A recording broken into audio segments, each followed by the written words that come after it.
그런 데들 가보면 사실상 뭐 돈만 썼지 아무것도 재생된 게 없다.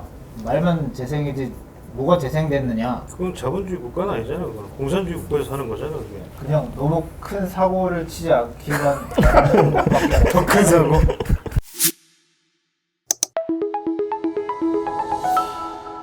자, 회의실 또 가봅시다. 지난 주말을 어찌됐건 지난주에 최대 화제는 금요일날 발표된 장관 인사 같아, 그죠? 장관 4명을 교체를 했는데 그 중에 김현미 국토교통부 장관이 이제 교체가 되고 신임으로 이제 변창흠 지금 현재 이제 한국토지주택공사 LH 사장, 그 국토교통부 장관은 일단 내정이 됐는데 뭐 아직 이제 뭐 청문회 절차는 이제 뭐 거치질 않았지, 그죠? 네, 청문회 절차는 거치지 않았는데 오늘은 좀 뭐 다른 뉴스보다 좀 이 아무래도 국토교통 정책의 수장이 좀 바뀌었기 때문에 지금 기존의 이제 부동산 정책이 좀 얼마나 좀 어떤 변화를 좀 가져올 수 있을지 뭐 아니면 뭐 별 아무것도 없을지 뭐 이런 거 좀 한번 좀 짚어봤으면 좋겠는데 좀 전체적인 그 여러 언론들의 그 반응이라고 해야 되나 그 변창흠 신임 장관 후보자에 대한 반응들 뭐 이런 것들이 좀 있을 것 같은데. 네, 일단은 그 언론사들에서 이제 금요일부터 해서 주말이랑 오늘까지도 뭐 기사 변창흠 그 내정자, 국토부 장관 내정자에 대한 관련 기사들이 쏟아졌는데 일단 대략 요약을 결론부터 말씀드리자면은 김현미 장관보다 뭐 더 센 장관이 왔다. 그런 주제로 한 이제 기사들이 조금 나왔고. 근데 여기서 이제 더 세다라는 표현, 그죠? 네. 세다라는 게 그러니까 어떤 의미지 그러니까?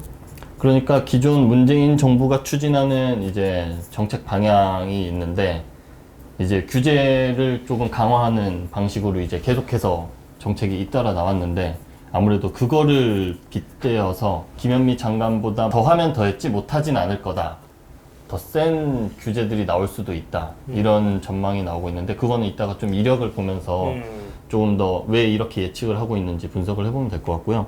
이제 문재인 정부가 이제 점차 지지율이 떨어지다 보니까 이렇게 장관 그 사실 부동산 민심이 워낙 안 좋다 보니까 이런 장관 교체를 통해서 좀 이런 지지율이 하락하고 있는 것을 좀 분위기를 전환해 보겠다 뭐 이런 이제 취지로 해석을 할 수 있을 것 같은데 과연 이 기존 문재인 정부의 이해도가 높다라고 평가되는 이 변창흠 이제 내정자가 과연 문재인 정부가 추진하는 거를 너무 잘 이해하고 있는데 기존의 김현미 장관보다 아마 그런 기조로 계속해서 정책을 유지하는 상황에서 과연 이 지지율이 또 부동산 민심을 잡을 수 있을까 뭐 이런 것에 우려가 섞인 이제 전망들이 많이 나오고 있고요. 그런 것들을 오늘 한번 짚어보면 될 것 같습니다. 우선 이 변창흠 내정자의 이력을 보면은 변창흠은 누구인가? 네, 그걸 한번 짚어보면 좋을 것 같은데요. 이분이 일단 서울시 도시개발공사 선임연구원이랑 서울연구원 부연구위원 이렇게 뭐 지냈고요. 그 다음에 세종대 교수 등을 지낸 바 있고 그리고 중요한 비영리 민간 연구기관인 한국도시연구소 소장을 2014년부터 맡았습니다. 그래서 주요 이력을 보면 2014년부터 한국도시연구소 소장을 맡은 게 일단 눈에 띄고 그 후로 그해 11월부터 이제 SH공사 사장을 지내는데요. 2014년 11월부터 2017년 11월까지 약 3년간 지냅니다.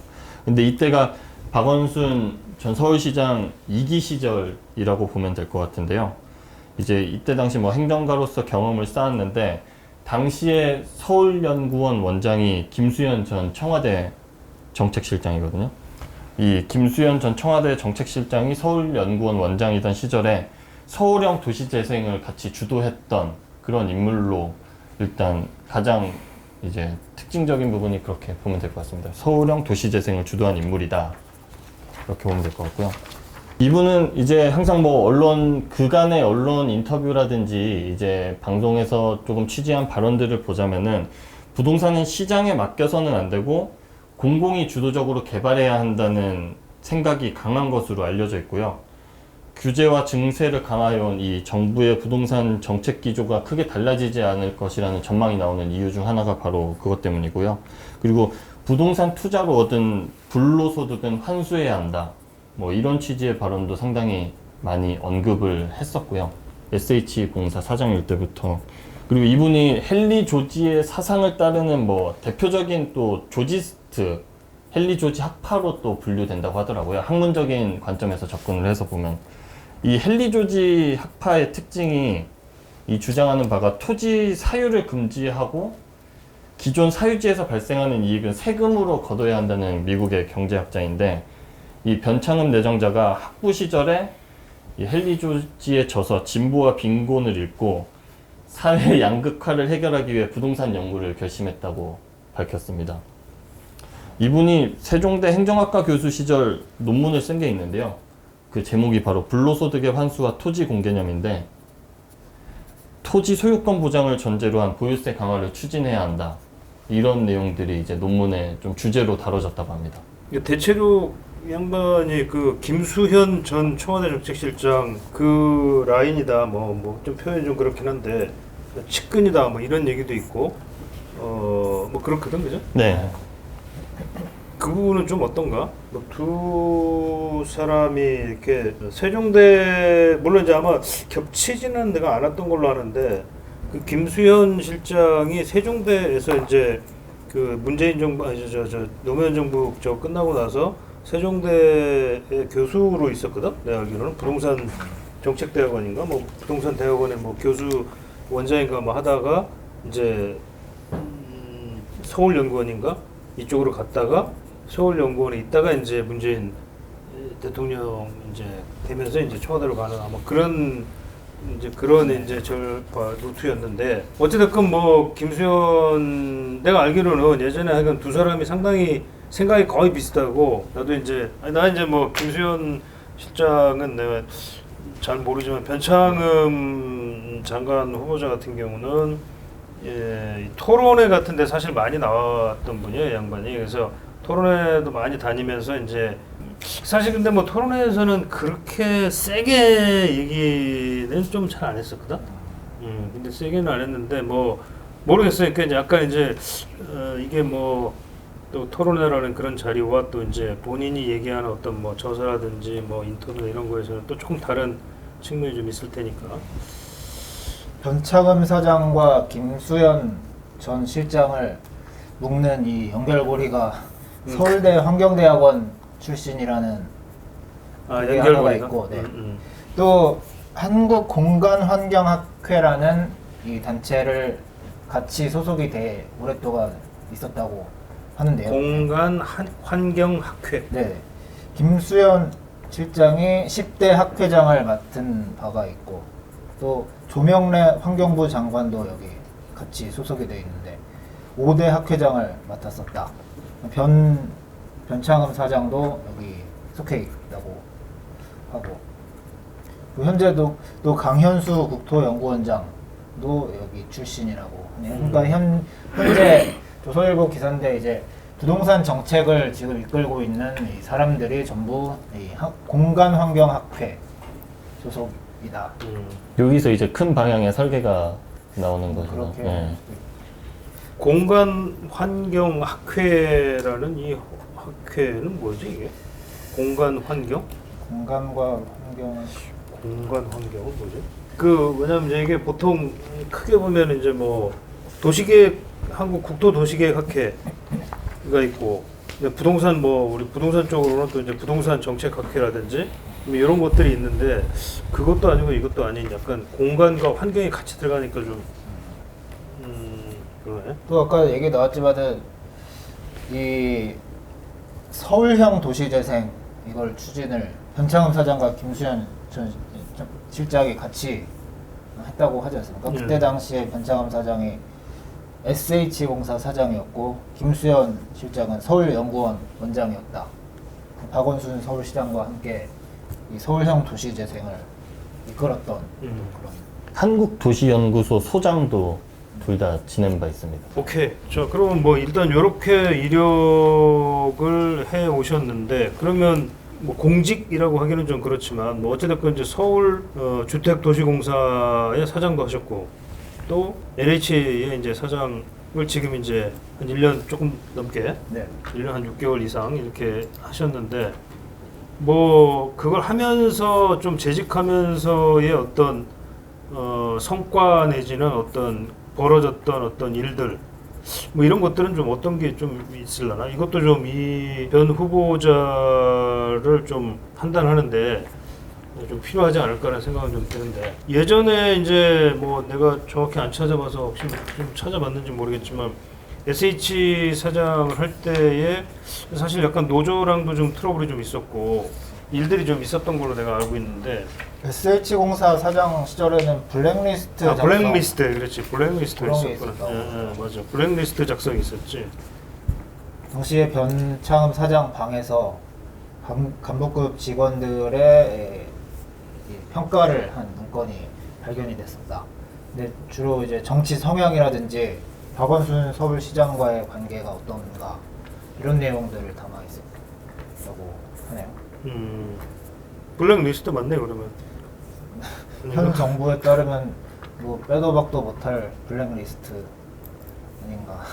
박원순 서울시장과의 친밀도에 따라 이제 평가를 하는 뭐 그런. 그러니까 여튼 그러면 그런 블랙리스트 부분도 좀 있고 근데 이분이 좀 몇 개 이제 좀 뭐 그 칼럼이라든지 인터뷰라든지 뭐 이런 것 등을 통해서 좀 드러난 어떤 그런 색깔 어떤 정책에 대한 약간의 좀 일단을 좀 볼 수 있는 것들이 좀 있지 않았나요? 네. 뭐 여러 가지가 있는데 첫째로는 불평등 한국 복지 국가를 꿈꾸다라는 이 공동 저자로 쓴 책이 있는데요, 당시에. 여기에 변창흠 사장이 글을 하나를 실은 바가 있는데 여기서 우리 지금 전세 시장을 뒤흔들어 놓은 계약갱신 청구권을 2015년 당시부터 적극적으로 주장을 해 오셨던 것으로 드러나고 있습니다. 계약갱신 청구권에 대해서는 LH 사장으로 온 이후 지난 8월에 국회 국토교통위원회 산하기관 업무보고에서도 관련한 답변에서 계약갱신 청구권에 대한 의견을 얘기를 한 적도 있는데요. 이렇게 얘기를 하셨더라고요. 부동산 공부를 한 사람으로서 임대료 인상을 목적으로 2년마다 사람을 나가게 한다는 것은 정당하지 않다고 생각한다. 충분한 기간 살 수 있도록 하는 것이 맞다. 그리고 현재 벌어지는 이 전세난에 대해서는 이 갈등기만 겪고 나면 안정적으로 살 수 있게 된다. 이런 점을 강조를 했다. 현 정부의 계약갱신 청구권 도입 취지와 거의 같은 생각을 가지고 계신 분이다. 여러 가지 면에서 현 정부의 이 정책 기조와는 거의 동일한 생각을 갖고 계신 거 아닌가 그런 생각이 들고 뭐 가장 중요한 게 아까 얘기 나왔었던 서울형 도시재생 아니겠습니까? 지금 사실상 서울시에서 먼저 추진했었던 이 서울형 도시재생이 이 문재인 정부의 도시재생 뉴딜이라는 거대한 사업으로 발전을 했다고 볼 수가 있겠는데 근데 사실은 이 도시재생이라는 게 사실 그 서울시가 먼저 추진을 했었던 난곡동이라든지 창신동 이런 데들 가보면 사실상 뭐 돈만 썼지 아무것도 뭐 재생된 게 없다. 말만 재생이지 뭐가 재생됐느냐 이런 반응들이 많이 나오고 있거든요. 실제로 창신동에서는 도시재생이 필요 없고 우리는 공공재개발을 하고 싶으니까 우리 이 도시재생을 좀 취소를 해달라. 이런 요구까지 나오고 있는 상황 아니겠습니까? 왜냐하면은 도시재생이 이미 진행되고 있는 데서는 이 재개발을 할 수가 없다. 공공재개발 대상지가 되지 않는다. 이런 결정이 나오니까 소송까지 하고 있는 그런 상황이기 때문에. 근데 문제는 거기 900억을 이미 여기다 투입을 했나? 창신동에만 900억 원을 투입을 했는데 정작 주민들은 이제 우리 도시재생이 싫고 공공재개발을 하고 싶다. 네, 그런 걸 원하고 있으니까 일단 뭐 근데 이게 900억을 투입해서 뭐 뭘 한 거지? 기사의 내용 좀 대략 어떤 내용이지 이게? 근데 원래 도시재생이라는 게 간단하게 예를 들면은 이 동네의 원래 모습을 그대로 유지를 하면서 뭐 도로라든지 뭐 사실 뭐 재개발 사업지 그런 데들 노후화된 주거 환경지들 보면 도로가 워낙 좁고 뭐 수도라든지 전기 이런 생활 편의 시설들을 좀 그 인프라를 제대로 갖추지 못하고 있어서 그런 것들을 조금씩 손보면서 이제 조금 잘 좀 살 수 있는, 충분히 좀 좋은 환경으로 거주할 수 있는 환경으로 바꿔주자는 게 원래의 취지인데, 이게 지금 2015년에 지정된 곳인데, 이 창신동이라는 곳을 사례로 들면은, 근데 이게 지금 5년이 지났는데도 여전히 뭐 차 한 대가 지나가기 어려운 그런 길에다가 정작 주민들은 뭐 아직도 뭐 물이 안 나오는 곳도 너무 많고, 근데 이제 뭐 거기 가면은 이제 예산은 투입이 됐으니까 뭐 이런 공간에 대한 시설물에 대한 개선들은 이루어졌으나 그러니까 정작 나는 좀 궁금한 게 이 900억을 투입했다는 부분에 대해서 믿기지가 않네. 창신동에 지금 가보면 이 도시재생 이후로 들어선 게 몇 개 있다고는 하는데요. 일단 전망대가 생겼다고 어? 하고 전망대? 예. 2층짜리 창신동 꼭대기에 2층짜리 전망대를 설치를 해놨다고 하는데 이게 뭐예요? 이게 왜 필요한 거예요? 이게? 7억 8천만 원을 들인 건물이라고 하네요. 여기 조선일보 기자가 가보니까 입구부터 사람이 단 한 명도 눈에 띄지 않았고 엘리베이터를 타고 전망대에 가봤더니 역시 아무도 없었다. 2층에는 카페가 있는데 거기 가니까 직원이 깜짝 놀라서 휴대폰을 보고 있다가 기자를 쳐다봤다. 어머 누구세요? 왜 오신 거예요 여기에? 봉제박물관, 뭐 주민복지시설, 도시재생사무실 봉제박물관? 박물관? 네. 이걸 왜 이런 만든 걸 거지? 설치를 하면 도시가 재생될 거라고 생각을 하고 만들었겠지만 봉제업자 한 분은 여기에 봉제박물관을 짓는다고 봉제업에 도움이 되겠느냐. 야 터무니없는. 전망대는 여기가 아마 낙산공원 그쪽이랑 가까워서 지대가 높다 보니까 뭐 이렇게 보라고 좀 설치를 해놓은 것 같은데, 사실 그게 주민들이 사는 것과는 전혀 다른 차원의 건물이다 보니까. 이 창신동 도시재생이 시작될 때 인구가 2만 4천 명 정도 됐는데 지난달에 2만 3천 명으로 16% 정도 감소했다고 하네요. 주민들이 떠나고 있다. 근데 여기뿐만 아니라 뭐 난곡동이라든지 서울형 도시재생에 벌어지고 있는 데서는 대부분 이런 일들이 나타나고 있다. 근데 저도 이 부분을 좀 주목해 봐야 될 것 같은데 어떤 부분이냐면, 일단은 변창흠 사장 오늘 조선일보 뭐 인터뷰 봐도 공급이 필요하다는, 공급을 늘려야 된다는 점에 대해서는 어떻게 공감을 하고 있는 것 같거든요. 근데 그 공급을 어떻게 늘릴 것이냐 했을 때 뭐 두 가지 방법이 있는 거 아니겠습니까?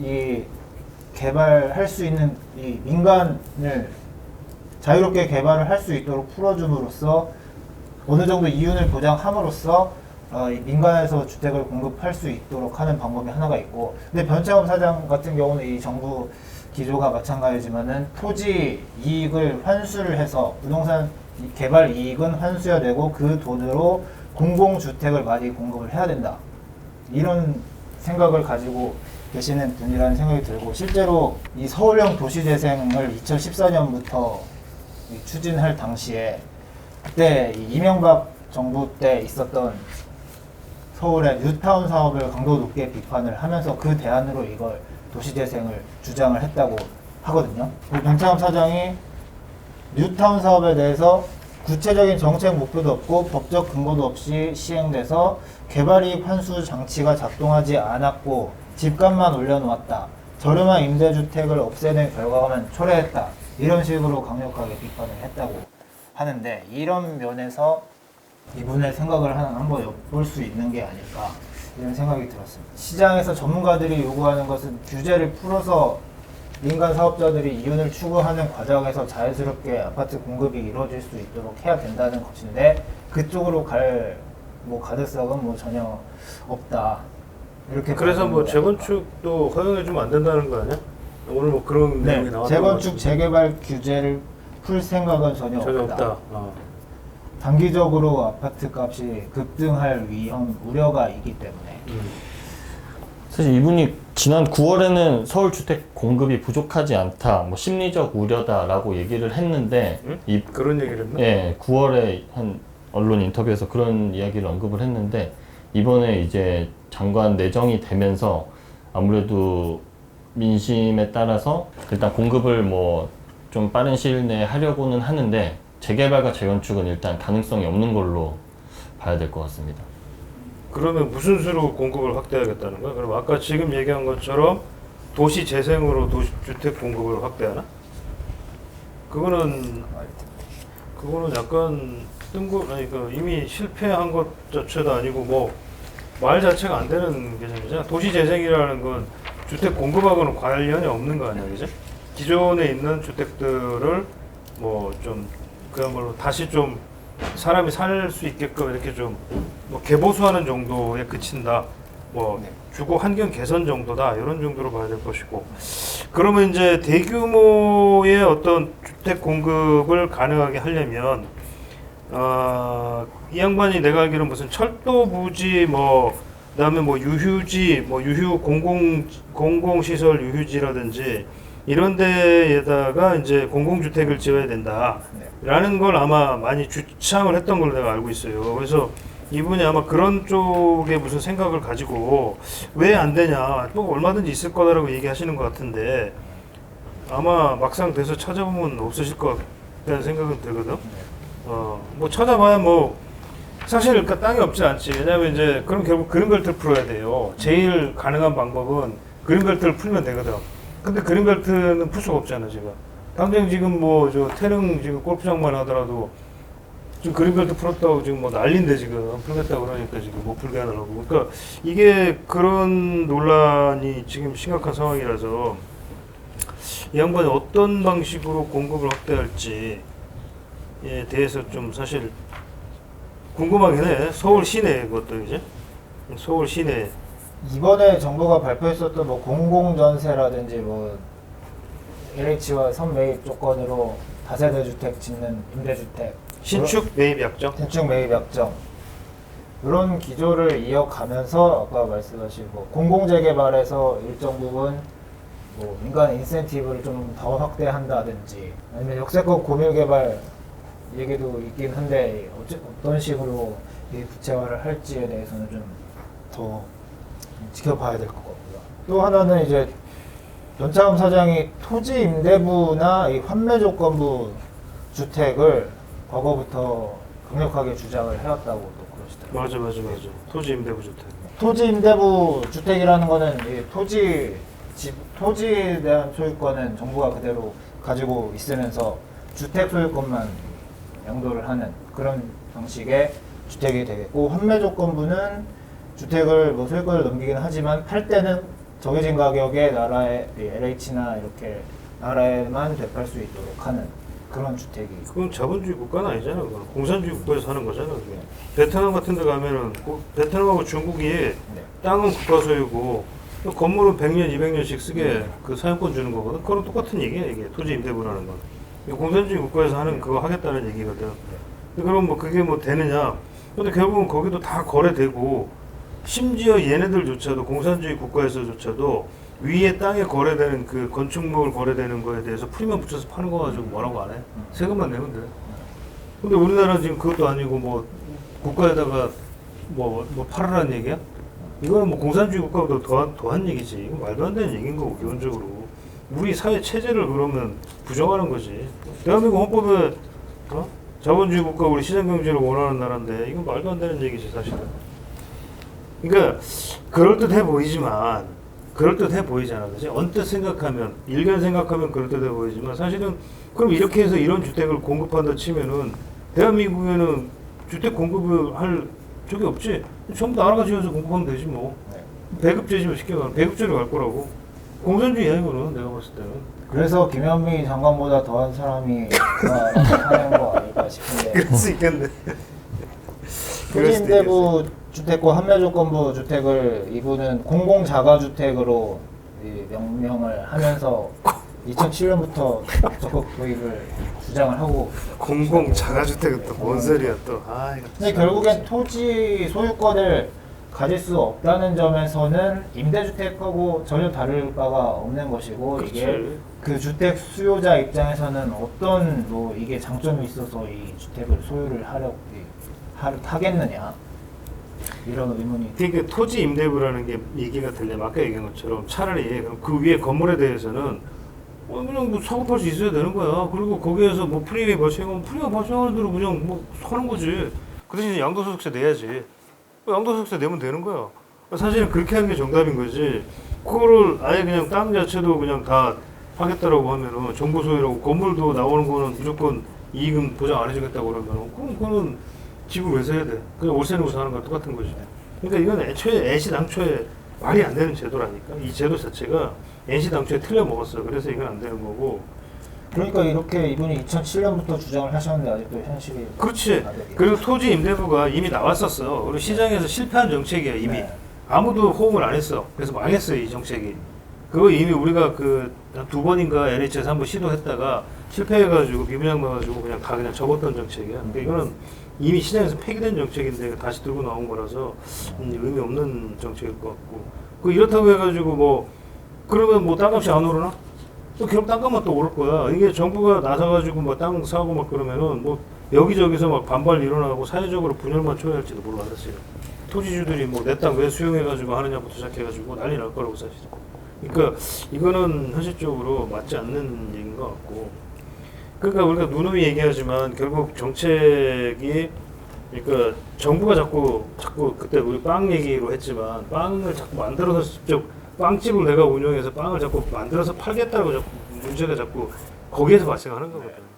그게 그래서 이미 노무현 정부하고 김대중 노무현 이명박 박근혜를 거치면서 박근혜 정부를 거치면서 여기에 그때 공통적인 컨센서스가 이루어졌던 게 뭐냐면 결국 정부의 역할을 줄여야 된다는 거였어. 사실은 정부의 역할은 그냥 주거 복지로 가야 된다. 그래서 사실은 지금 LH가 기능이 자꾸 줄어들었던 거야. 자꾸 줄여라. 띠또리가 자꾸 집을 지으려고 그러냐. 집 짓지 마라 이거야. 그냥 임대만 이렇게 잘 해가지고 뭐 주거 복지 차원에서 임대 사업만 좀 하고 공공분양 하지 말라는 건데 지금 거꾸로 가고 있다니까. 공공분양을 더 늘리라는 거야. 거기다가 뭐 중형 분양도 늘려라. 그래 자꾸 이게 문제가 지금 그러니까 민간은 자꾸 억누르면서 공공에다가 자꾸 뭘 또 안기려고 하는 자꾸 이런 문제인데 이게 될 것 같았으면 이미 예전에 됐던 건데 그걸 자꾸 역으로 지금 거슬러 가서 지금 이게 시장에서 하는 말은 듣기 싫은 거야 지금. 자, 니들 틀렸으니까 바꾸라고 그러니까 듣기 싫은 거야 지금. 그러니까 내 말이 맞아자고 자꾸 우기다 보니까 점점 스텝이 꼬여가지고 이제는 스텝을 풀 수도 없는 그런 상황까지 지금 빠져들고 있는 거야 사실. 그러니까 요 얼마 전에 조은산이 뭐 조은산 시무 10종가 뭐 올려 시무 7종가 올렸다. 그 선수가 그 나온 거 보면은 똑같은 얘기야. 그러니까 자꾸 이게 모르지 이제 뭐 정말 대호각성에서 뭐 거꾸로 다시 돌아갈지는 모르겠으나 그럴 일은 기대하기가 좀 어렵다. 현재로서 보면 뭐 이렇게 봐야 되지 않을까? 전체적인 맥락으로. 그냥 너무 큰 사고를 치지 않기만 더 큰 사고, 더 큰 사고를 좀 치지 않기를. 아니 뭐 그리고 또 사실은 이제 뭐 또 이게 또 이분이 또 약간 좀 성격이랑 캐릭터가 매우 좀 독특하신 분이어서. 그러니까 아무래도 이제 뭐 시민단체 출신의 이제 뭐 교수 출신의 좀 약간 뭐 이러다 보니까 좀 LH나 SH에서 아까 이제 SH 같은 경우는 뭐 블랙리스트 사건도 있었지만 좀 업무 스타일이나 이런 것들이 좀 간단치 않은 분이라는 거 아니야, 그죠? 뭐 LH나 이런 데 블라인드 이제 블라인드라고 이제 아시는 분은 알겠지만 이제 그 직원들 어떤 기업체의 이제 그 직원들만 자기들끼리만 볼 수 있는 이제 익명 커뮤니티. 익명의 커뮤니티 게시판 같은 그런 건데 거기에 이제 올라온 글들을 보면 조금 이렇게 어떤 것들이 있었지? 그 박경 씨. LH 직원들이 이제 이메일을 인증을 받아야만 여기 글을 쓸 수 있거든요. 그렇기 때문에 자체 직원들이라고 볼 수 있는데 이 시스템이 직원들의 발언입니다. 제 발언이 아니라 우리는 동시에 환한 웃음을 지었다. 드디어 그분 땡 분이 가는구나. 국토부 형들아 앞으로 많이 힘들 거다. 우리 괴롭히지 마라. 우리가 못 도와준다. 아마 그럴 시간도 없이 막 몰아칠 거다. 뭐 이런 좀 이거는 우리가 한 게 네. 아니고 그죠? 블라인드에 올라온. 그래서 뭐 아무래도 이제 뭐 그 외에 뭐 사실 좀 그 블라인드에는 조금 이제 안 좋은 말들도 굉장히 많이 담겨 있는데 네. 우리가 뭐 그걸 다 소개해드릴 수는 없을 것 같고 그래서 이런 것들이 좀 있어서 좀 벌써부터 조금은 좀 우려의 목소리가 좀 나온다. 뭐 이렇게 정리해야 될 것 같고 뭐 그 말도 맞는 것 같아. 여기서 더 악화되지 않게 이렇게 그래서 또 이분이 지금 소유하고 있는 집이 또 집이 또 논란이니까. 예. 이분이 언론 인터뷰에서는 자주 뭐 강남 집중 현상을 해소해야 된다 뭐 이런 식으로 몇 번 밝혔던 분인데 정작 본인은 방배동의 서초구 방배동에 39평 아파트를 소유하고 있더라고요.